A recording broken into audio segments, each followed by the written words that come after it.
Kita lanjutkan dengan pembahasan selanjutnya, yaitu al-aqdul murabahah wa bai'ut taqsid, akad murabahah dan jual beli kredit.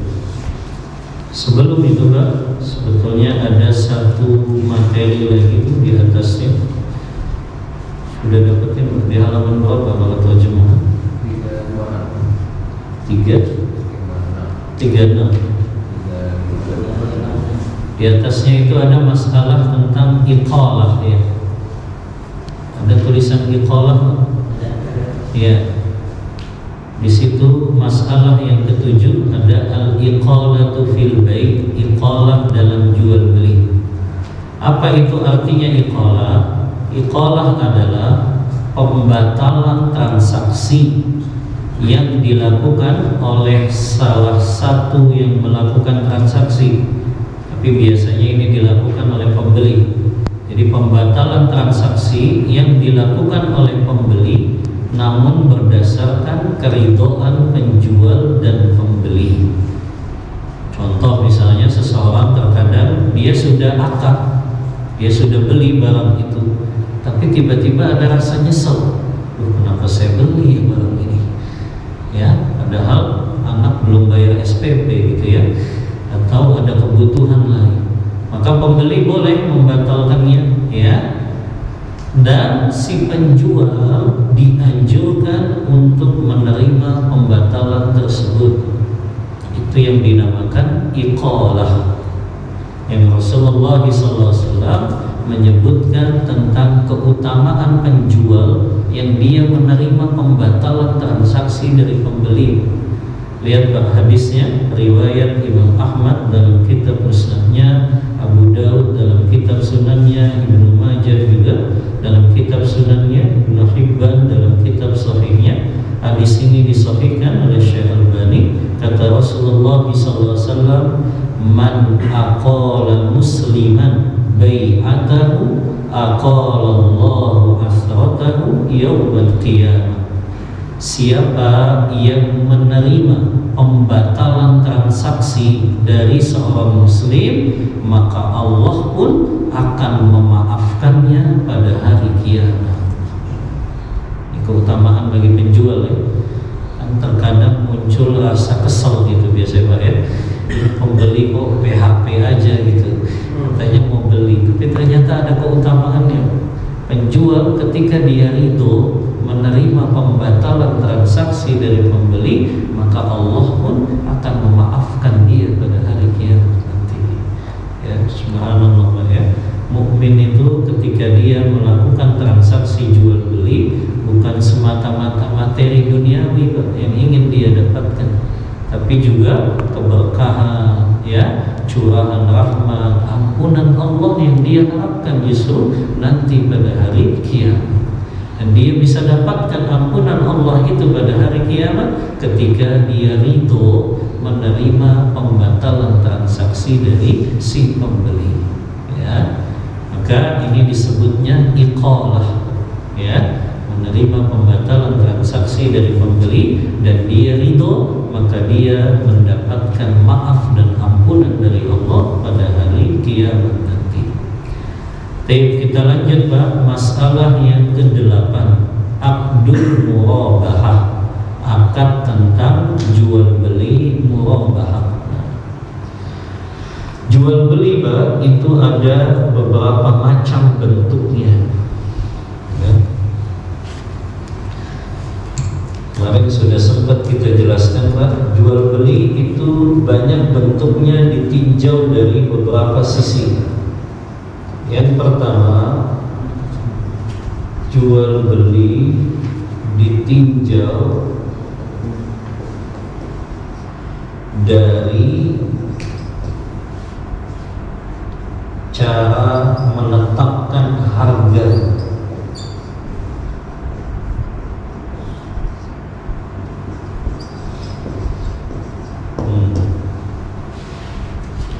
Jual beli ditinjau dari cara menetapkan harganya ya. Ada dua macam ini Pak. Yang pertama, ada yang disebut dengan bai'ul musawamah. bai musawamah.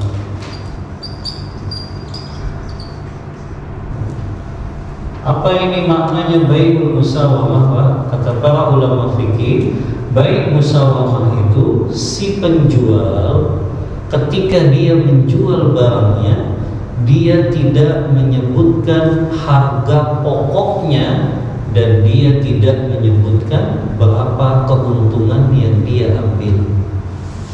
Ini namanya bai' musawamah.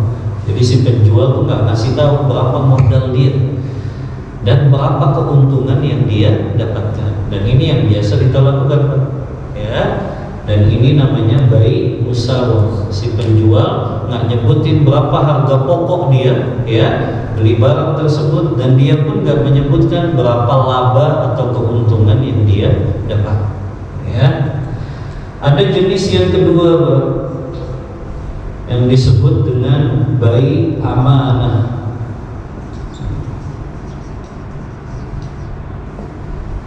Bai' amanah ini, Pak, salah satunya bentuknya adalah bai' murabahah ini, yaitu salah satu bentuknya, Pak, jual beli murabahah.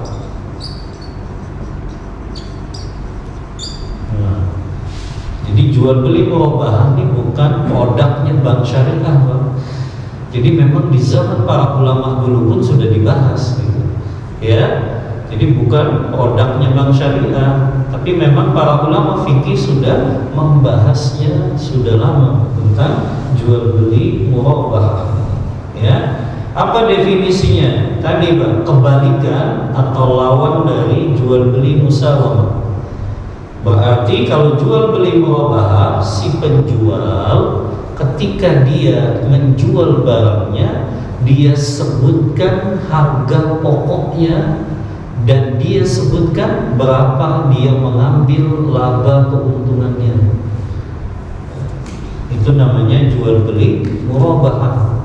Ya, jadi si penjual mengatakan, saya jual jam ini kepada kamu yang harga pokoknya itu 1 juta, tapi saya jual kepada kamu ngambil keuntungan 100 saja. Jadi saya jual 1.100.000. Ini namanya jual beli murabahah. Dia sebutkan harga pokoknya dia, modalnya dia, dan dia sebutkan berapa laba yang dia dapatkan, keuntungan yang dia dapatkan. Ya. Nah, jual beli murabahah ini, Pak, sekarang sudah dimodifikasi bentuknya, ya, terutama oleh bank-bank syariah. Ya. Jual beli murabahah itu, ya, seseorang, Pak, dia butuh barang tapi dia tak punya uang, Pak. Maka dia datang kepada orang yang dia anggap bisa untuk membelikan dulu barang tersebut. Ya, contoh misalnya, Pak, ya, si A butuh mobil.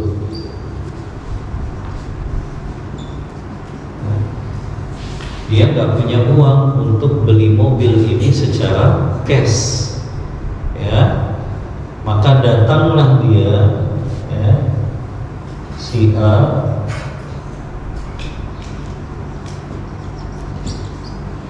datang ke bank syariah, ya, kemudian dia katakan, saya butuh mobil misalnya Expander, ya, dengan harga berapa, Pak, harganya, Pak? 300 juta, ya, harga 300 juta, ya. Maka nanti, Pak, si bank syariah ini yang membelikan dulu mobil Expander itu, Pak. Si bank syariah beli 300 juta katakanlah, nanti bank syariah sampaikan tuh kepada si A ini, A, saya beli mobil Expander 300 juta dan saya jual ke kamu secara kredit dengan 600 juta, dibayar dalam tempo 10 tahun misalnya. maka itulah yang disebut jual beli murabahah. Paham nggak Pak gambarannya? Ya. Tapi sayangnya Pak, bank syariah kita ya ada dua masalah yang dia nggak bisa melakukan ini Pak. Pertama ya, undang-undang di dalam bank syariah ini, di dalam mereka melakukan prakteknya, mereka masih menginduk kepada Bank Indonesia ya. Dan peraturan di Bank Indonesia, semua bank baik konvensional maupun syariah, mereka tidak boleh memiliki aset. Makanya mereka nggak bisa jual beli ya. Walaupun istilahnya bank syariah, mereka katakan murabahah. Tapi yang jadi masalah, murabahah di bank syariah itu nggak sesuai dengan yang ada di fikih ini Bang. Karena kenapa? Karena kalau Bapak berdatangin bank syariah itu, mereka ketika kita minta murabahah ya, mereka nggak beli dulu Bang, tapi mereka malah ngasih duitnya ke orang ini, suruh beli sendiri gitu ya. Jadi kita butuh mobil Expander, berapa harganya? 300 juta, maka dikasih uangnya 300 juta, tapi kita harus mengembalikannya 600 juta. Nah ini yang akhirnya jatuh juga ke dalam riba, karena akadnya bukan jual beli jadinya, tapi adalah pinjaman. Dan kita sudah belajar ya, setiap pinjaman tidak boleh mendatangkan keuntungan kepada si pemberi pinjaman. Karena setiap keuntungan yang didapatkan si pemberi pinjaman, maka itu jatuh ke dalam riba. Ya, makanya praktek murabahah di bank syariah Pak, ini belum betul-betul sesuai dengan syariat. Ya, karena tadi ya, mereka justru ngasih uangnya saja pada nasabahnya, ini suruh beli sendiri. Nah, kalau begitu berarti bukan jual beli Pak, ini namanya pinjaman saja. Yang pinjaman itu nggak boleh dikembalikan dengan lebih ya, apalagi itu disyaratkan di awal akad ya. Atau yang kedua Pak, biasanya bentuknya murabahah di bank syariah itu biasanya ketika konsumen ini sudah memilih misalnya mobil yang mau dia beli, tapi konsumen ini disuruh bayar uang DP dulu. Jadi DP-nya konsumen itu ke showroomnya. Nanti yang kekurangannya baru ditambahin oleh bank syariah. Nah ini kan juga bukan jual beli jadinya. Ya, padahal kalau tadi prakteknya jual beli, bank beli dulu kepada showroom, bank beli mobil kepada showroom, lalu bank sudah memiliki, dia jual lagi kepada si A ini baru halal Pak. Dan boleh memang si bank ngambil keuntungan, walaupun tadi 2 kali lipat ya. Tapi sayangnya praktek murabahah yang ada di bank syariah belum sesuai dengan yang disampaikan oleh para ulama fikih ini Pak. Ya, artinya yang mereka lakukan bukan jual beli, tapi tetap mereka lakukannya adalah pinjaman saja. Ya, makanya Anda selalu sampaikan ya, bank-bank syariah nggak akan bisa mereka menerapkan sesuai syariah 100% selama mereka nggak diizinkan melakukan jual beli ya. Kalau mereka diizinkan jual beli baru bisa ini terjadi. Tapi masalahnya tadi yang Anda tahu, undang-undang dari Bank Indonesia-nya memang semua bank baik konven maupun syariah nggak boleh memiliki aset, yang artinya mereka nggak boleh melakukan jual beli. Nah, ini masalahnya satu, kenapa riba terus merajalela di negeri kita? Karena bank-bank tidak diizinkan melakukan jual beli. Padahal kalau bank-bank kita diizinkan jual beli, insya Allah riba ini bisa kita hilangkan. Karena mereka ya udah jual beli saja yang mereka lakukan, bukan pinjaman-pinjaman. Ya, karena kebanyakan memang riba itu terjadi ya karena pinjaman tadi Pak, pinjaman kredit berbunga, pinjaman dalam jangka waktu yang itu ada bunganya, kan kebanyakan di situ. Ya, Makanya selama bank-bank syariah tidak diizinkan melakukan jual beli, mereka akan tetap jatuh dalam riba, ya. Nah, hukumnya, Pak, sebetulnya kalau ini yang diterapkan, Pak, ini hukumnya halal tadi, ya. Dia beli dulu, baru dia ambil keuntungan, walaupun 2 kali lipatnya boleh sebetulnya itu. Dia beli mobil Expander cash dari showroom 300 juta, dia jual kepada nasabah 600 juta, boleh itu, Pak. Ya, dan dari situ kan bank bisa ngambil keuntungan, Pak. Ya, adapun nasabahnya bayarnya kredit, gitu ya, berapa tahun, ya. Harusnya ini solusi, Pak, ya, kalau memang kita ingin terhindar dari riba, ya. Dalil dibolehkannya firman Allah Ta'ala, wa ahallallahu al-bai'a, dan Allah telah halalkan jual beli. Segala macam jual beli, Pak, hukum asalnya mubah, boleh. Sebagaimana jual beli murabahah ini, maka dia diperbolehkan karena di dalamnya tidak ada unsur yang diharamkannya, ya. Dalil yang kedua, Surah An-Nisa ayat 29, illa al-takuna tijaratan al-tarabim minkum, kecuali perniagaan jual beli yang kalian saling ridho di antara kalian. Dan jual beli murabahah adalah jual beli yang di dalamnya termasuk keridhaan antara 2 orang yang melakukan transaksi dan untuk memenuhi kebutuhan orang yang membutuhkannya. Karena tadi memang, Pak, agak sulit untuk membeli mobil baru secara cash, gitu, Pak, ya. Rumah baru secara cash itu kan agak sulit. Maka bisa dengan melakukan jual beli murabahah ini. Sebetulnya nggak harus ke bank syariah, Pak. Kalau ada lembaga pembiayaan yang dia mau menggunakan akad jual beli murabahah ini, bisa, Pak, ya. Jadi datang kepada lembaga pembiayaan tertentu yang dia menggunakan akadnya nih, akad murabahah. Kita katakan saya butuh rumah tipe sekian-sekian, maka nanti pihak lembaga itu yang dia akan membeli dulu rumah tersebut. Misalnya dia beli 500 juta, maka dia sampaikan, saya beli rumah ini 500 juta, maka saya akan jual ke kamu 1M misalnya, dengan kredit selama 20 tahun, ya. Setuju keduanya, sudah, Pak, itu halal, ya. Nah, inilah, Pak, cara seseorang kalau dia ingin melakukan jual beli murabahah, ya. Nah, itu, Pak, saya selalu memotivasi jemaah-jemaah saya, cobalah dibantu itu, ya, ikhwah-ikhwah yang mungkin mereka nggak bisa beli rumah secara cash, gitu ya. Sekarang alhamdulillah sudah ada beberapa yang mereka jadi developer kecil-kecilan, gitu, ya. Mereka bangunin rumah, gitu ya, kemudian mereka lakukan akad murabahah ini kepada orang yang pengen membeli rumah tersebut, gitu ya.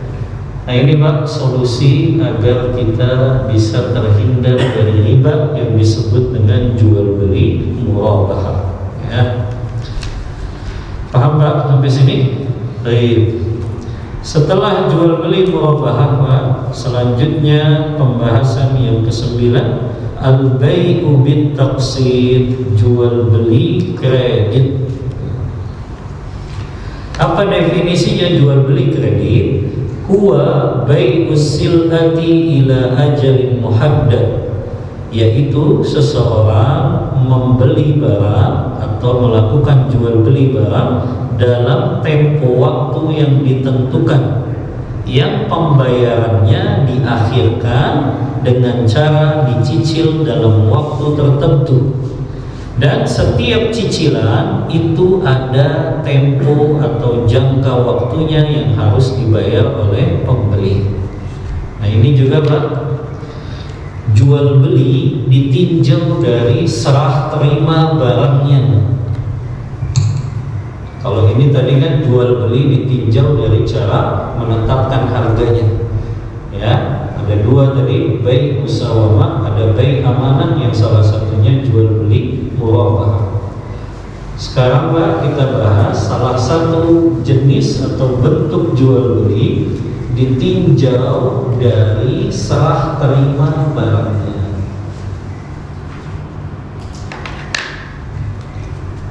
Jual beli al-bai' bi'tibari waqti taslim, ditinjau dari serah terima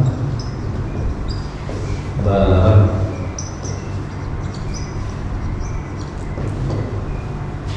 Ini ada 4 macam Pak jenisnya. Yang pertama, bai'un naqdin, jual beli tunai yang biasa kita lakukan. Jual beli tunai berarti apa Pak? Barangnya di muka, uangnya juga di muka pada saat akad. Ya, jadi barangnya di muka, uangnya juga atau pembayarannya di muka.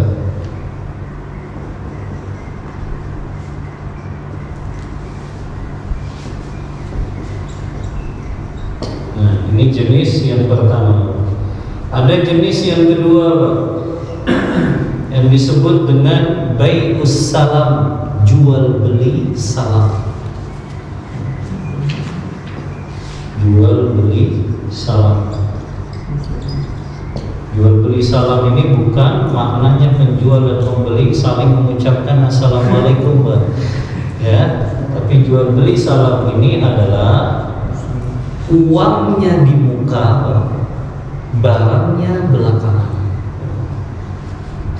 Jadi justru uangnya dulu yang dibayar tunai. Uangnya tunai di muka, ya, dan barangnya belakangan. Barangnya tertunda, ya. Ini serah terimanya uang dulu yang tunai, ya, baru barangnya nanti. Nah, ini biasanya yang kita sebut dengan pre-order, Pak, ya. Kita pesan dulu.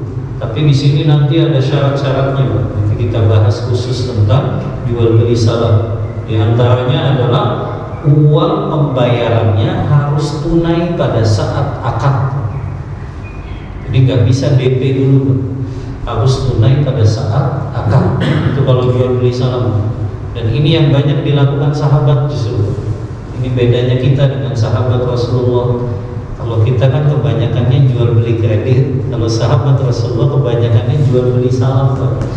Ya, mereka uangnya dulu tunai di muka, barangnya belakang. Ya, kemudian nanti Pak disyaratkan kalau jual beli salam, barang itu baru bisa diserah terimakan minimal 1 bulan. Ya, jadi ada waktu batasannya, minimalnya. Ada batas minimal waktu penyerahannya minimal 1 bulan. Kalau kurang dari 1 bulan itu nggak disebut jual beli salam. Ya, nanti kita bahas detailnya. Nah, kita nih masuk yang ketiga ini, Pak, jual beli kredit atau bai'u bitaksir.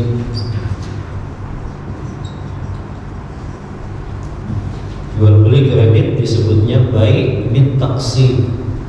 Jual beli kredit ini kebalikan dari jual beli salam, Pak. Berarti barangnya tunai di muka, tapi uangnya belakangan. Ya, barangnya diserahkan di awal, barangnya di muka, sementara uangnya belakangan.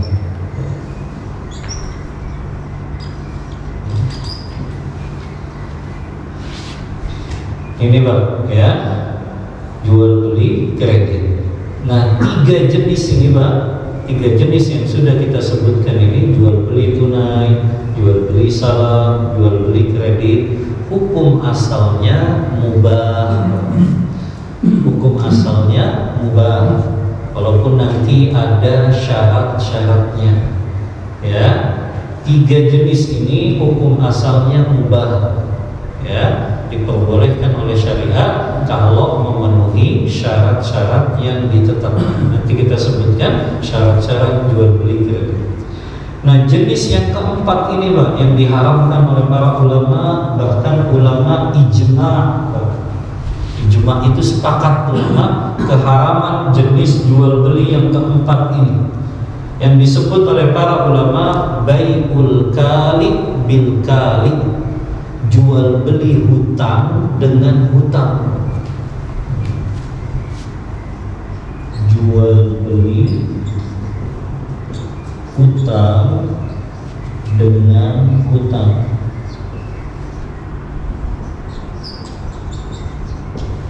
Apa maksudnya? Maksudnya ini Pak, si penjual dia menjual sesuatu yang dia belum memiliki barang tersebut. Si pembeli juga dia pembayarannya belakangan. Maka orang yang melakukan jual beli ini Pak namanya jual beli kali bil kali, jual beli hutang dengan hutang. Saya kasih contoh. Ada seseorang misalnya dia distributor mobil lah ya, dia distributor mobil, dia bukan produsennya tapi distributor saja. Ya. Nah distributor ini ada pembeli yang beli ke dia. Saya mau beli mobil ya dengan tipe ini ya, warna ini ya. Maka si penjual ini dia belum punya tuh barangnya. Dia belum punya mobil ya, artinya mobilnya tuh belum ada di tempat penjualannya. Dan si pembeli ini pun Pak, dia bayarnya gak tunai. Dia katakan, ini saya kasih DP dulu. Maka ini namanya jual beli kali bil kali. Beda kalau dia datangnya ke produsen Pak ya. Kalau ke produsen baru boleh, tapi ini orang bukan produsen, dia hanya distributor saja. Ya, yang dia belum punya barang dan kemudian dia jual barang itu. Kamu mau nggak barang ini? Padahal dia belum miliki. Sementara si pembeli pun dia bayarnya tidak tunai. Maka itulah yang disebut dengan jual beli kali bil kali, hutang dengan hutang. Yang keempat ini ulama sepakat Pak tentang keharamannya. Ya, menjadi ijma kesepakatan ulama yang empat ini haram hukumnya. Karena ada ketidakjelasan, barangnya belum dimiliki, ya. Kemudian uangnya juga masih belum tunai pembayarannya, makanya ini dinamakan jual beli hutang dengan hutang. Baik, ini macam-macam jual beli ditinjau dari serah terima barang dan uangnya. Ya. Nah kita kan bahasnya yang ketiga ini Pak, yaitu jual beli kredit. Ya.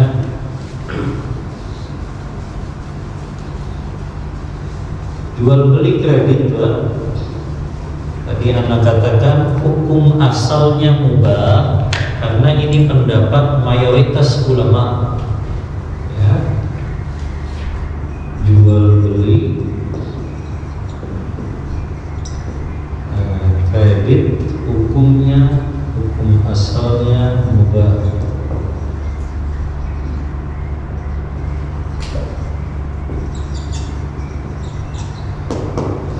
Nah, hukum asal mubah ini Pak bila memenuhi syarat.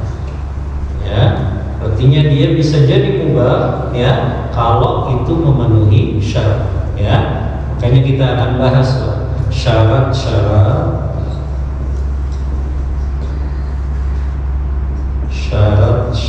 sah jual beli kredit.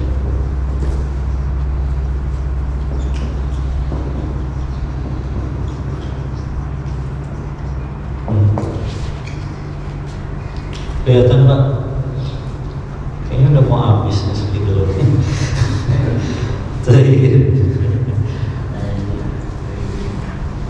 Di sini disebutkan Pak ada 4 syarat Pak. Ya, kalau kita sebutkan dulu Pak dalilnya. Kenapa kok jual beli kredit hukumnya mubah? Karena ini pernah dilakukan oleh Rasulullah. Ya, kita lihat tuh Pak dalilnya.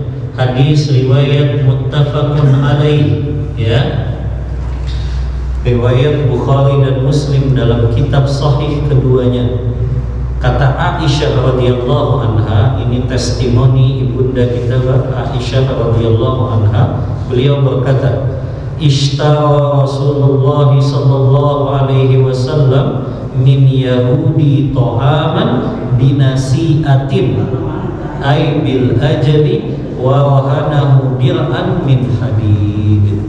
Ya, kata Rasulullah, kata Aisyah, Rasulullah pernah membeli ya makanan dari orang Yahudi dengan tidak tunai, artinya kredit, ya. Dan beliau menggadaikan baju besi beliau. Ya, Pak, ya. Rasulullah pernah membeli makanan, dalam riwayat lain Pak, beliau beli 30 sok gandum kepada orang Yahudi dan beliau lakukan secara tidak tunai. Dan beliau menggadaikan baju besi beliau. Saya tanya, kenapa kok Rasulullah transaksinya sama orang Yahudi? Kenapa nggak sama sahabat saja? Bukankah sahabat juga ada yang jualan gitu? Tapi kenapa kok sama orang Yahudi? Kenapa Pak? Kenapa Rasulullah beli secara tidak tunainya sama orang Yahudi? Kenapa nggak sama sahabat aja? Kan sahabat juga ada yang jualan. Kenapa kok sama orang Yahudi? Kenapa Pak? Hah? Kenapa Pak? Ini kata Aisyah, Rasulullah melakukan jual beli tidak tunai, beli makanan tapi sama orang Yahudi. Kenapa Pak?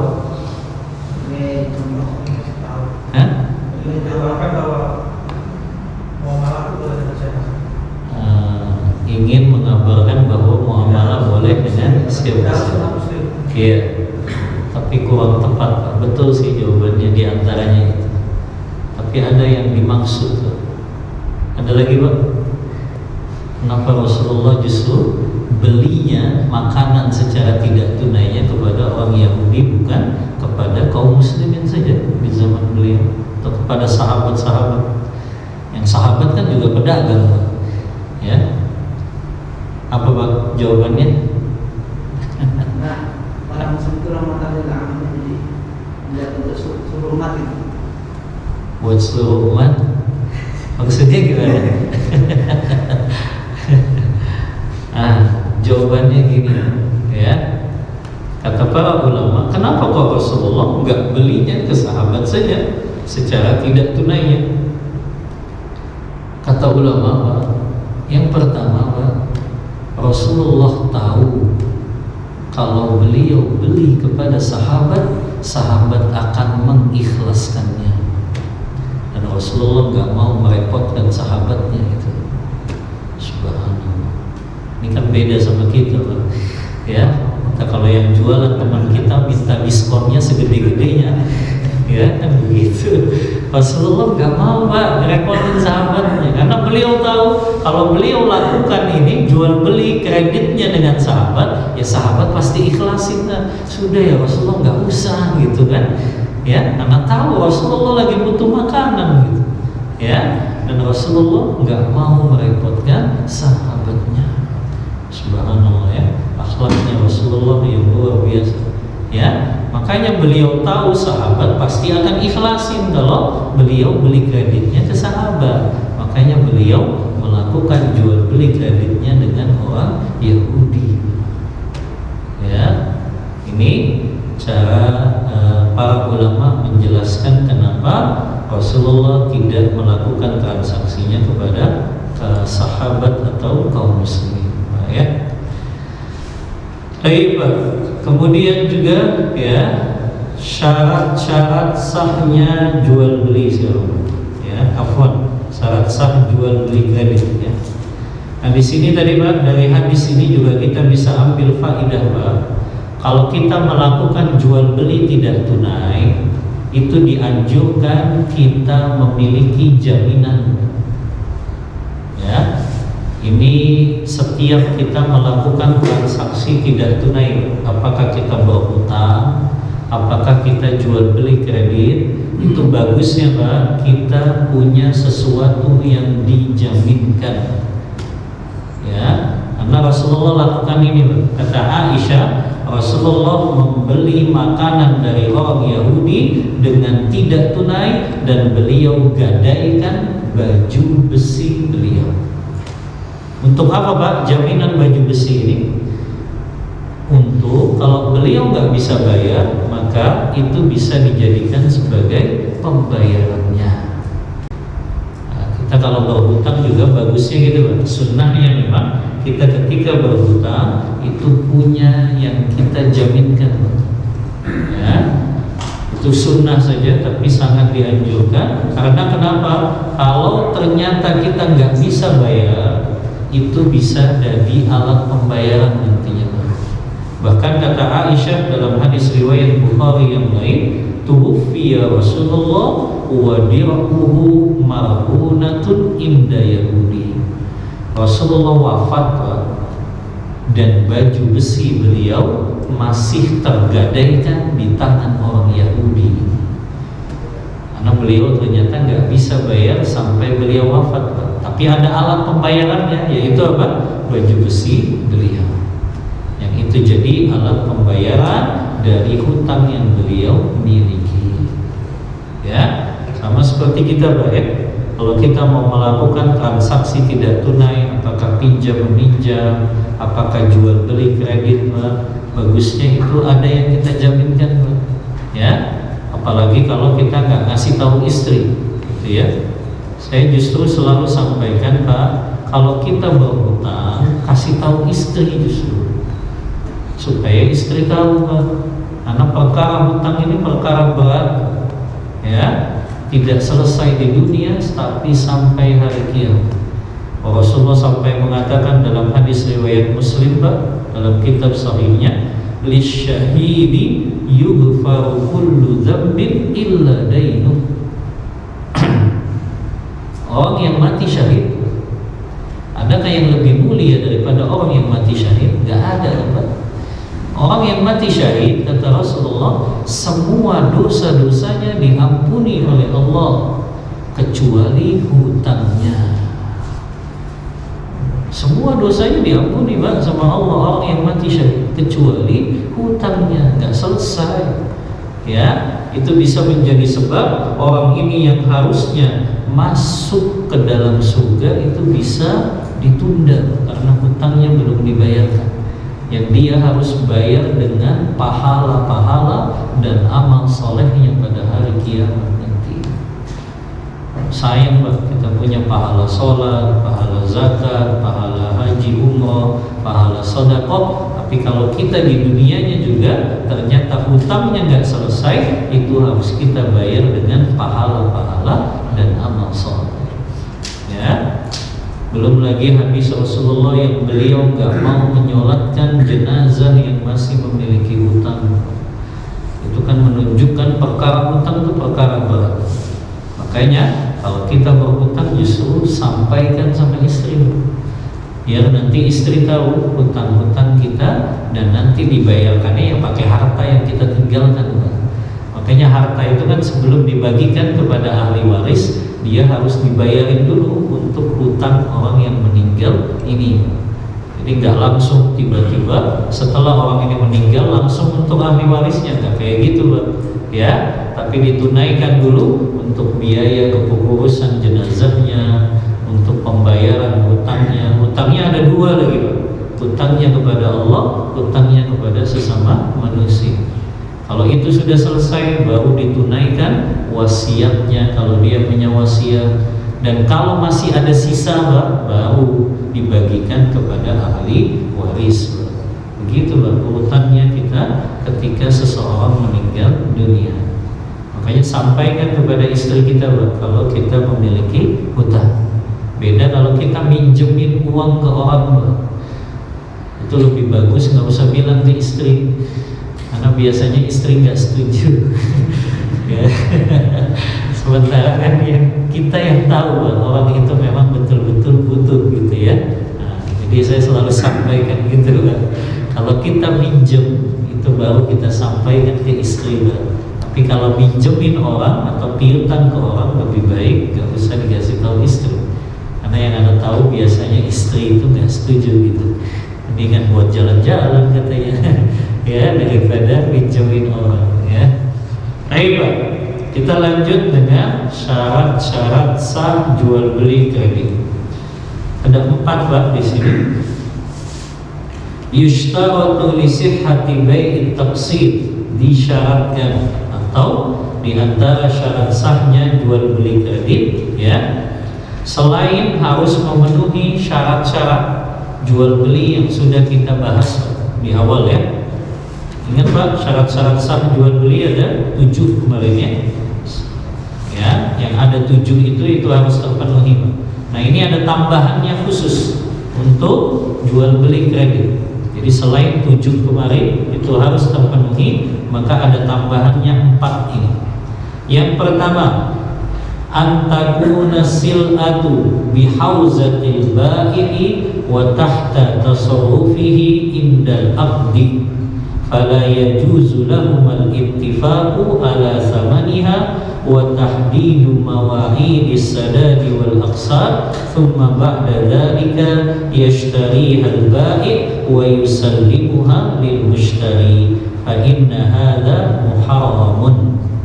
Yang pertama Pak, syarat sah jual beli kredit, si penjual ketika dia menjual barang tersebut itu betul-betul barang yang sudah dia miliki Pak.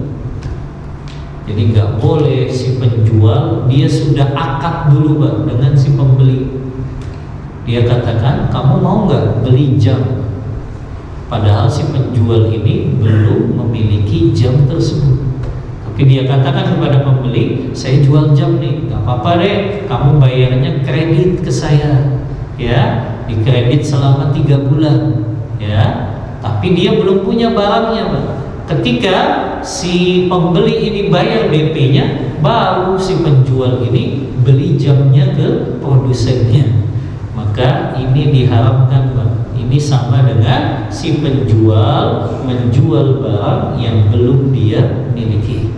Sebagaimana hadis Rasulullah dalam riwayat Imam Ahmad, kata Rasulullah, la tabi' ma laisa indak, jangan engkau jual barang yang belum engkau miliki. Ingat Pak ya, kalau kita menjual barang, barang itu harus sudah kita miliki. Yang kedua Pak, syarat sah jual beli kredit, la yajuzu ilzamul mushtari indal aqdi aw ba'dal aqdi bidaf'i mablaghin zaidin ala mattafaqa alaihi. Tidak boleh ada syarat yang diberikan penjual ketika dia menjual barangnya secara kredit. Tidak boleh si penjual memaksa pembeli untuk kalau dia bayar cicilannya terlambat, maka dia dikenakan denda. Makanya nggak boleh ada denda dalam jual beli kredit. Ya, kalau dia bayarnya terlambat, ya sudah, kita kasih tempo waktu saja. Tidak ada harus bayar denda lagi. Dan inilah Pak, riba yang terjadi di zaman jahiliyah. Ya, kata sahabat Zaid bin Aslam itu, beliau menyampaikan testimoninya, riba di zaman jahiliyah itu apabila ada seseorang Pak melakukan jual beli tidak tunai, kemudian si pembeli ini bayarnya terlambat, maka orang ini akan mengatakan, kamu mau bayar sekarang atau saya kasih tempo waktu lagi, tapi hutang kamu jadi bertambah jumlahnya. Ya, maka riba jahiliyah itu kayak gini. Ya, mereka mengenakan denda ya kalau diberikan waktu yang lebih panjang. Ya, makanya ini diharamkan Pak. Karena tadi kaidahnya Pak ya, ini kan jual beli kredit sama aja dia berhutang atau meminjam Pak. Dan si peminjam ini tidak boleh mendatangkan kelebihan dalam hutang orang yang dia pinjamkan tadi. Maka yang kedua Pak ya, tidak boleh ada denda keterlambatan dalam transaksi jual beli kredit. Yang ketiga, syarat sah jual beli kredit, yuhramu 'ala mushtari al-mali wal mumatala fi sadad ma halla min al-aqsar. Diharamkan Pak bagi pembeli yang dia melakukan transaksi kredit untuk menunda-nunda pembayaran hutangnya ini. Jadi kalau dia memang sudah punya uang untuk dia bayarkan kredit sesuai kesepakatan, maka dia nggak boleh menunda-nunda, Pak. Nah ini juga teguhan, Pak, ya, peringatan bagi orang yang punya hutang, Pak. Dia nggak boleh menunda-nunda pembayaran hutangnya, ya, padahal sudah jatuh tempo dan dia mampu, Pak. Bahkan kata Rasulullah dalam hadis Bukhari, maqalul ghaniyyi zulmun. Menunda-nunda pembayaran hutang padahal dia mampu, itu adalah sebuah kezaliman, ya, dan itu zalim, ya. Orang yang dia berhutang, dia sengaja nggak mau bayarkan hutangnya padahal dia mampu, itu zalim.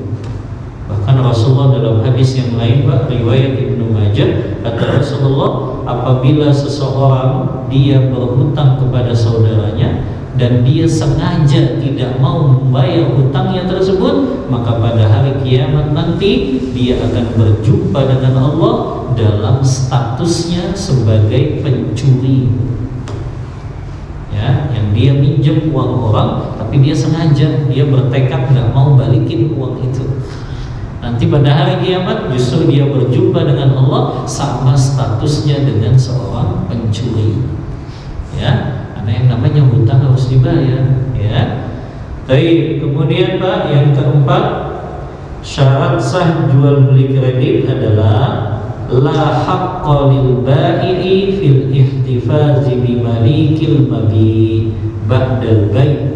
Tidak boleh, Pak, si penjual menahan barang yang sudah dibeli oleh si pembeli yang dengan cara kredit ini.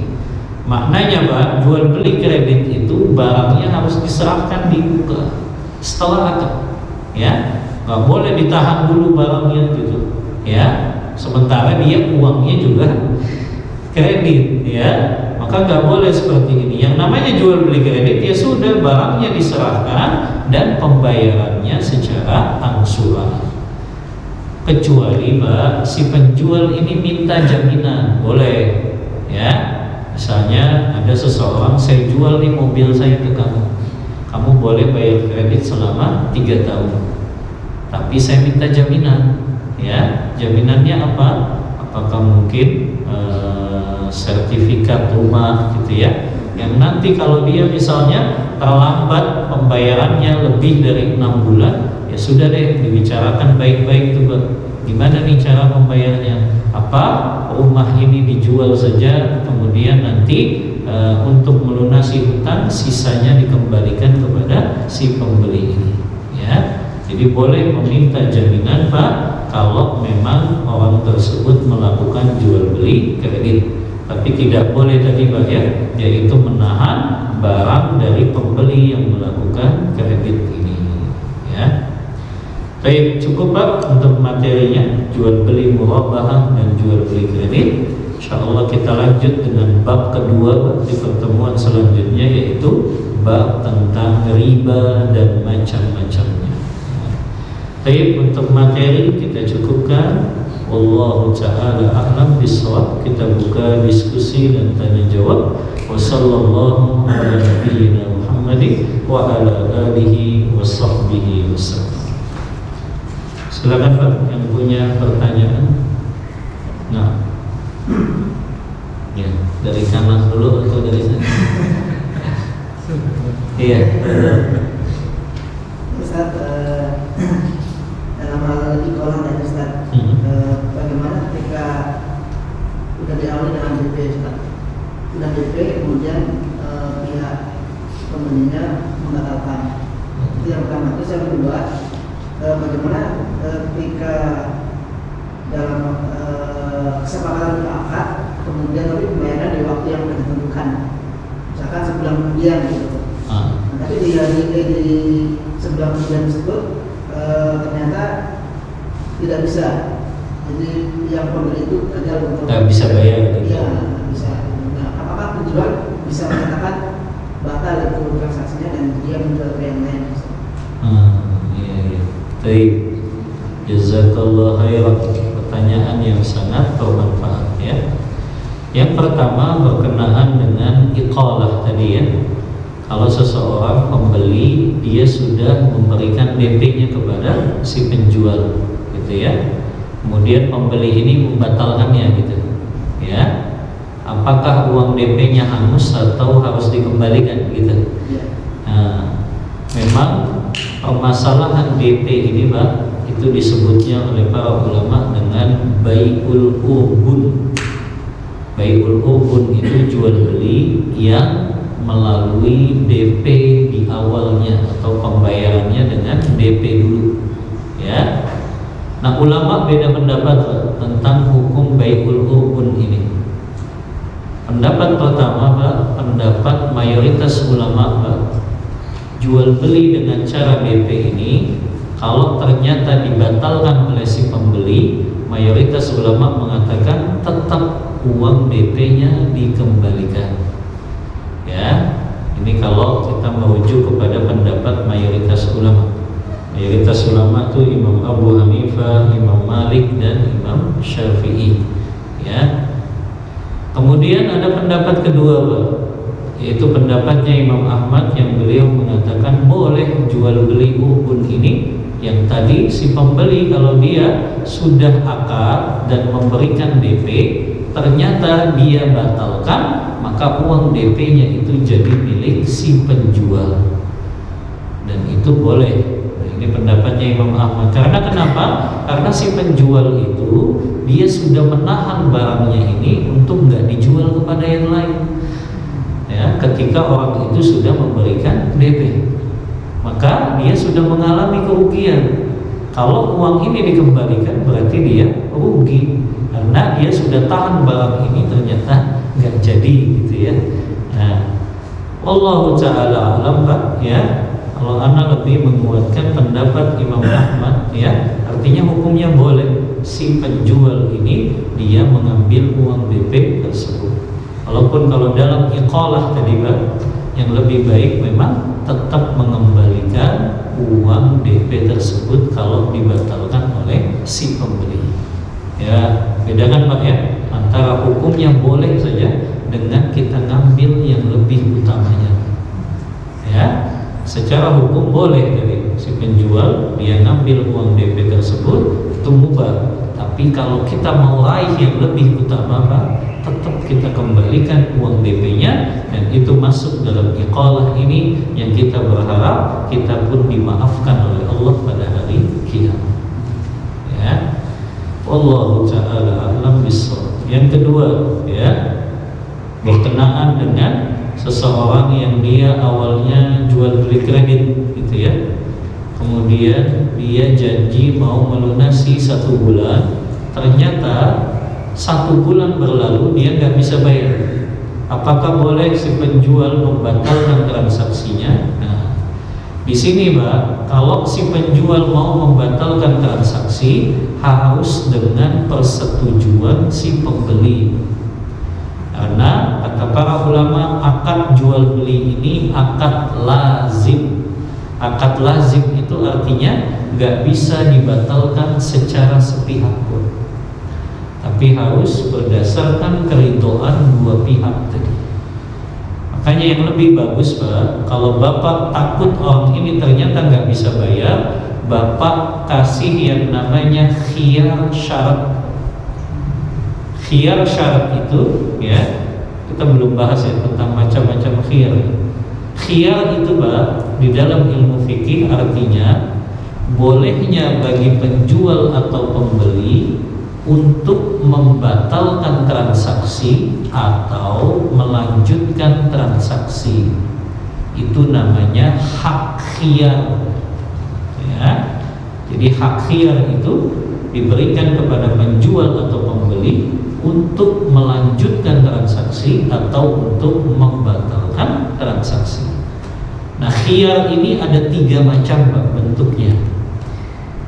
Yang pertama, yang namanya khiyar majelis. Khiyar majelis itu adalah hak untuk membatalkan atau meneruskan transaksi bagi si penjual dan si pembeli ketika penjual dan pembeli ini masih ada di majelis akad. Artinya masih ada di tempat mereka melakukan transaksi.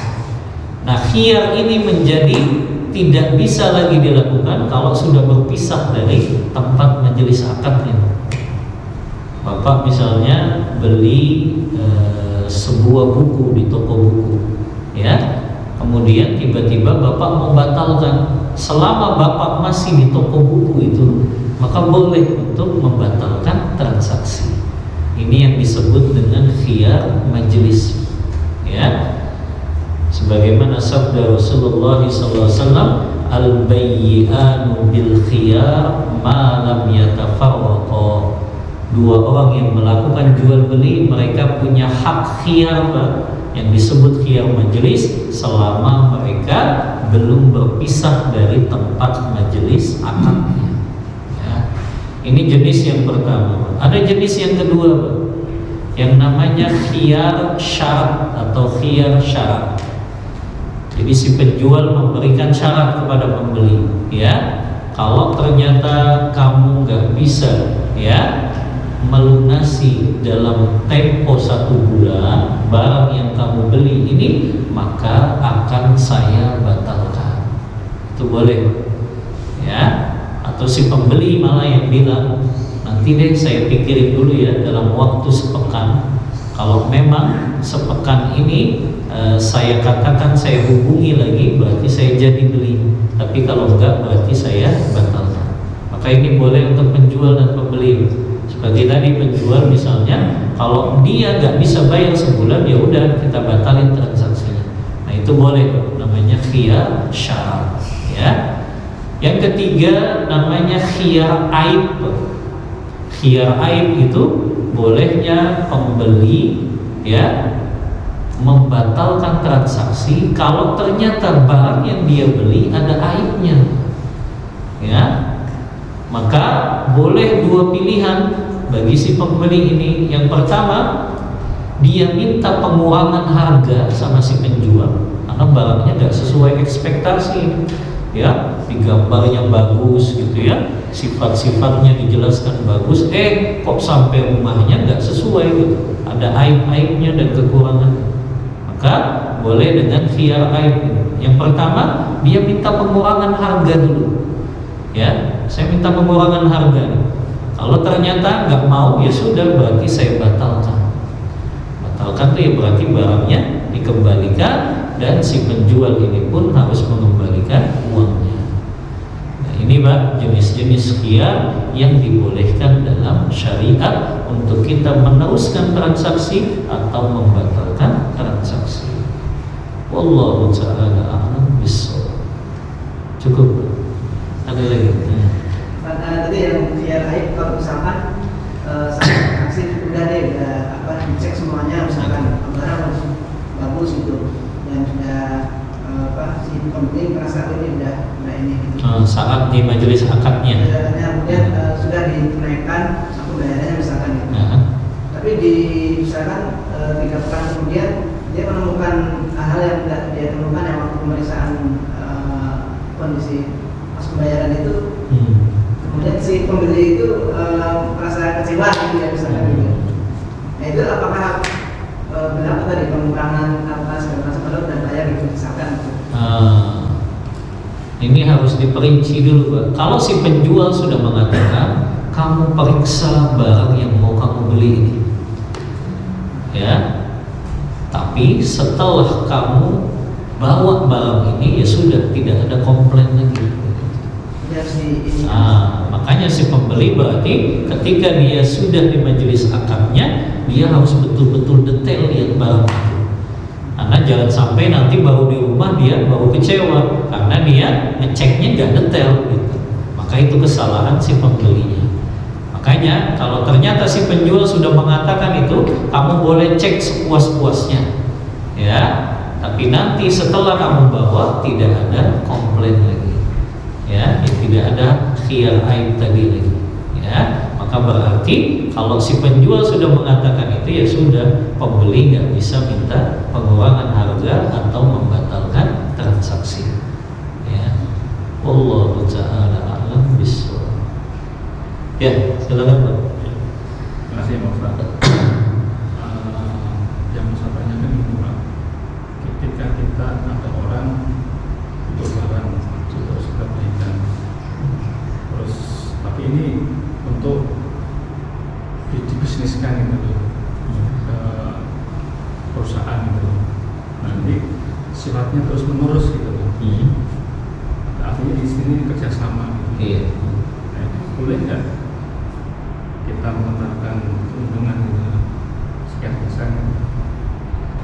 Menetapkan keuntungan dari barang yang dijualnya gitu. Itu saja Pak.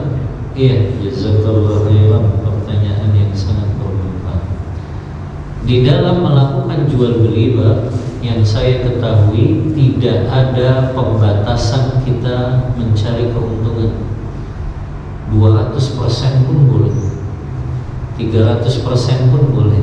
Cuma yang jadi masalah siapa yang mau beli kalau kemahalan gitu, ya. Maka boleh Pak, tidak ada batasan di dalam menetapkan keuntungan. Maka boleh, ya, 200% kah, 300% kah dia ngambil keuntungan itu, selama tadi Pak, penjual dan pembeli memang menjual atau melakukan transaksinya di atas sama-sama ridho tadi. Jadi nggak ada larangan menetapkan keuntungan berapa persen di dalam jual beli. Beda dengan hutang piutang Pak, ya. Kalau hutang piutang nggak boleh mengambil keuntungan sepeser pun. Tapi kalau dalam jual beli boleh Pak, tidak ada larangan untuk mengambil keuntungan berapapun itu. Jadi boleh ditetapkan berapa persen dari keuntungan tersebut. Allahu ta'ala a'lam bishawab. Ya, mana dulu? Ini Nanti kalau dari penjelasan tadi sistem dropship itu sistem dropship Pak, ya. Iya. Di internet memang atau dalam jual beli online ini banyak sekali. Sistem dropship ini harus dirinci dulu Pak. Kalau dia sebagai dropship, ya, kita gambarkan ya. Biasanya kan kalau dropshipper itu ada 3 orang Pak, yang melakukan transaksi. Yang pertama adalah produsen, kemudian yang kedua adalah dropshipper, yang ketiga adalah konsumen. Biasanya 3 ini Pak, ya, ketika kita melakukan transaksi jual beli online biasanya, ya. Dropshipper ini dia nggak punya barang, ya, tapi dia cuma majang foto, gambar, seolah-olah dia yang punya barang, padahal dia nggak punya, tapi yang punya nih produsen ini, ya. Jadi dia cuma ngambil dari marketplace-nya produsen ini, kemudian dia pasarkan di internet, di media sosial untuk dia jual. Nah, dropshipper ini Pak, ya, dia bisa menjadi halal, bisa menjadi haram Pak, ya. Kapan dia menjadi haram? Kalau dropshipper ini dia nggak melakukan akad dulu dengan produsen. Artinya dia cuma comot aja foto-foto gambar yang dijual produsen ini, kemudian dia sebarkan di medsos.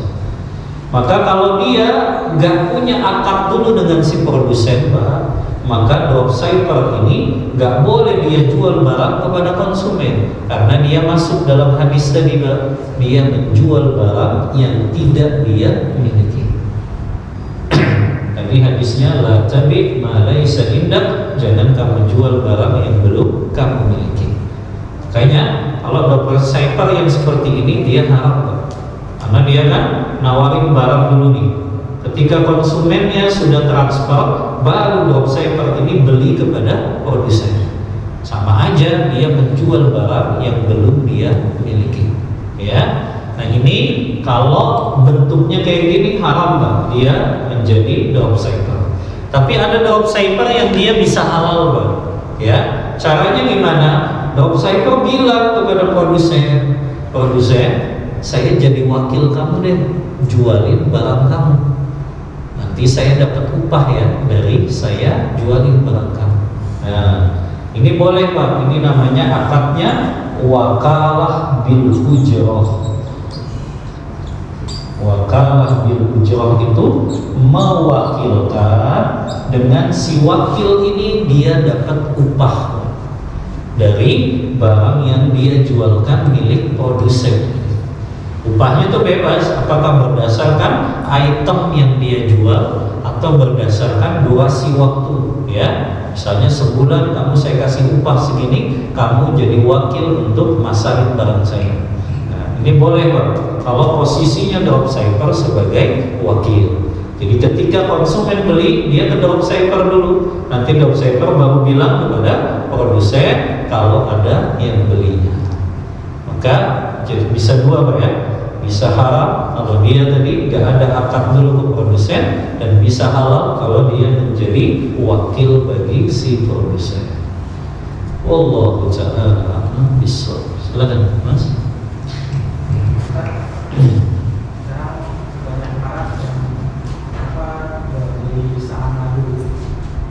Jual beli saham madu. Ya, kan di dalam saham itu barangnya jelas.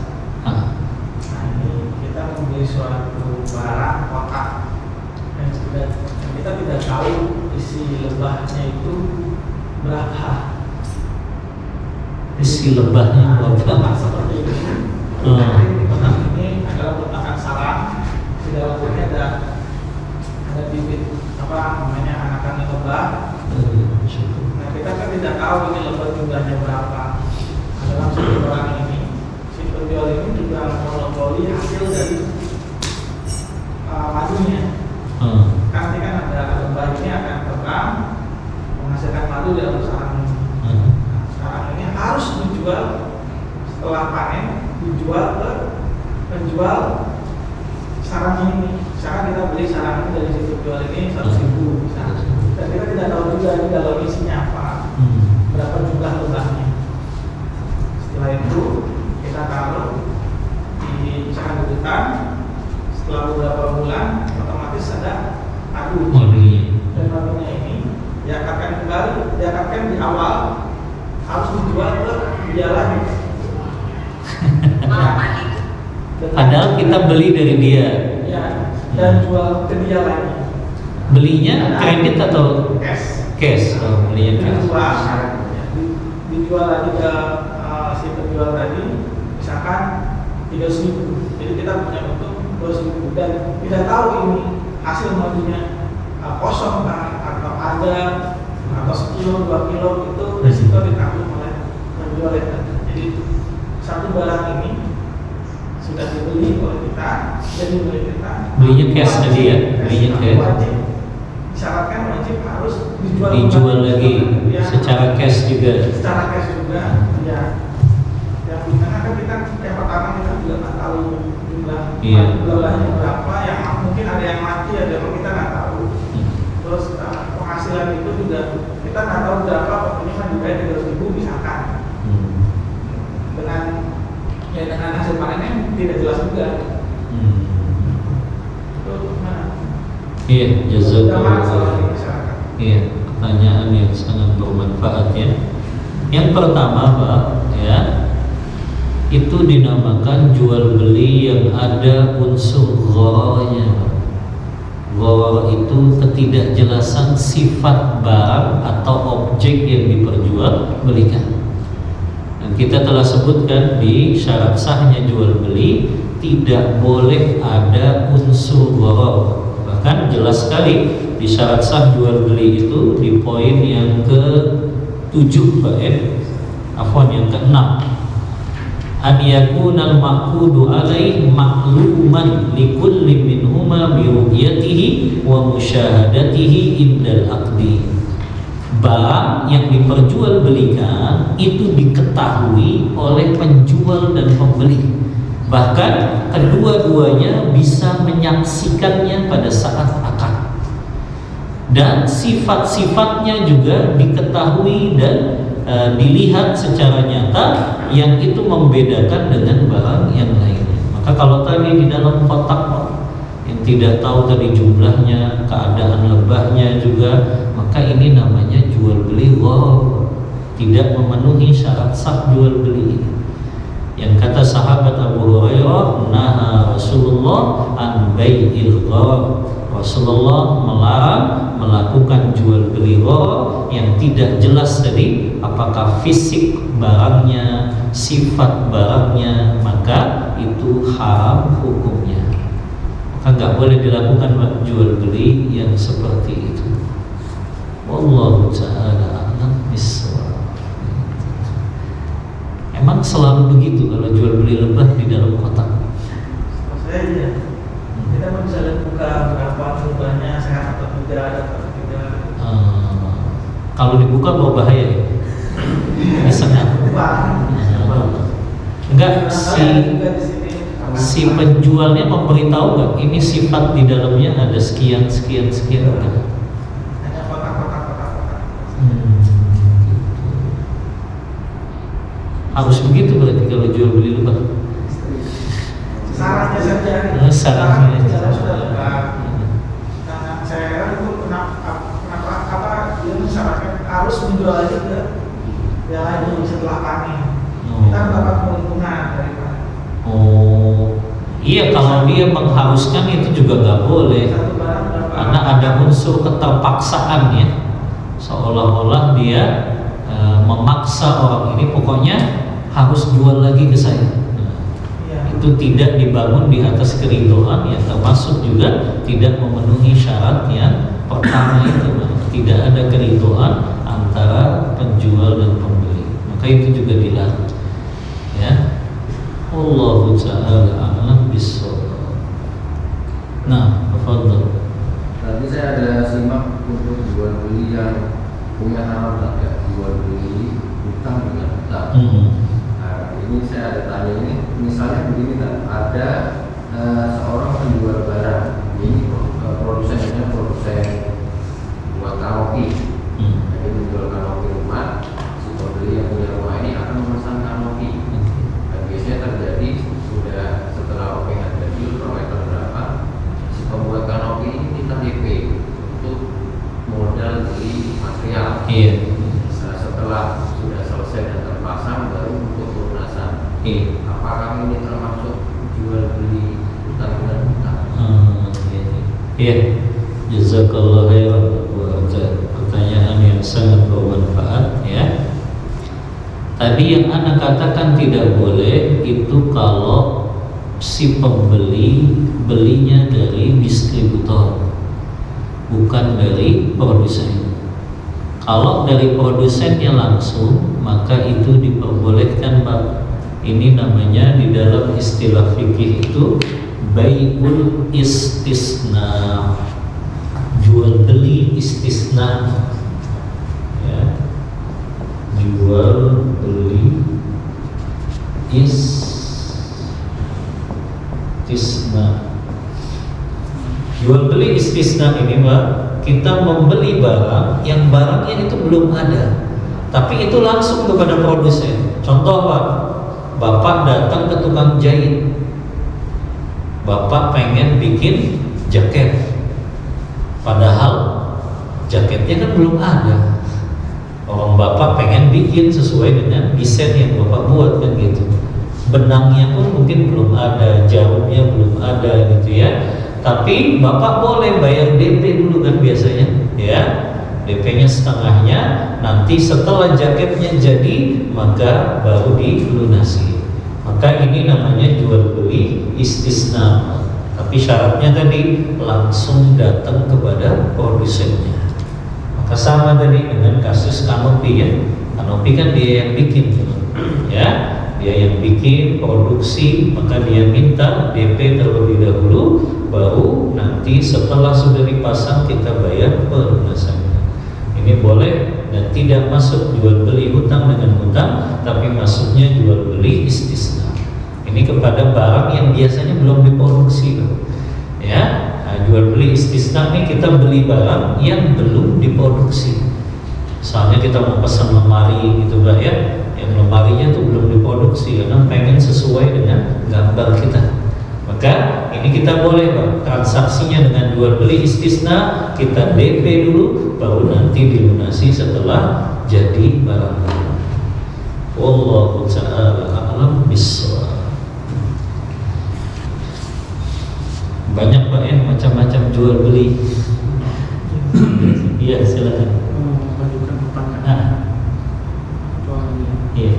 itu tadi kan barangnya kan utang dulu ke orang lain gitu. Nah, itu boleh nggak? Barangnya utang maksudnya gimana? Materialnya gitu. Si pembuatan mobil. Si pembuatan mobil. Besinya Besinya itu utang juga. Oh, dia beli ke orangnya gitu. Si produsen ini dia belinya utang juga kepada produsen lagi gitu. Apakah itu diperbolehkan? boleh nggak? Wallahu a'lam. Kalau transaksi dia ya dengan si siapa yang jual besinya lagi, baik dengan cara hutang atau cash ya nggak masalah. Karena kan dia transaksinya sama kita yang konsumen. Adapun dia ya beda lagi itu. Ya dia berarti melakukan jual beli yang sudah beda lagi dengan kita. Ya. Artinya dia kalau dia ternyata besinya harus beli lagi dan dia itu beli dengan cara hutang, ya itu kan jual beli yang sudah beda lagi Pak kasusnya. Itu jual beli dia kepada orang lain. Adapun jual beli dia kepada kita, yaitu tadi kita boleh dengan cara DP dulu karena dia sebagai produsennya untuk dia memasangkan ini. Ya. Wallahu ta'ala a'lam bishawab.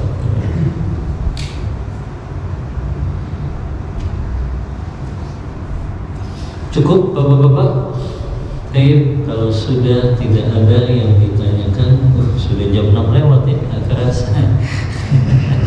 Akhirnya masih jam 6 bulan. Baik, wallahu ta'ala a'lam bishawab. Mohon maaf Pak bila ada kata-kata yang kurang berkenan. InsyaAllah kita lanjutkan lagi di bulan depan.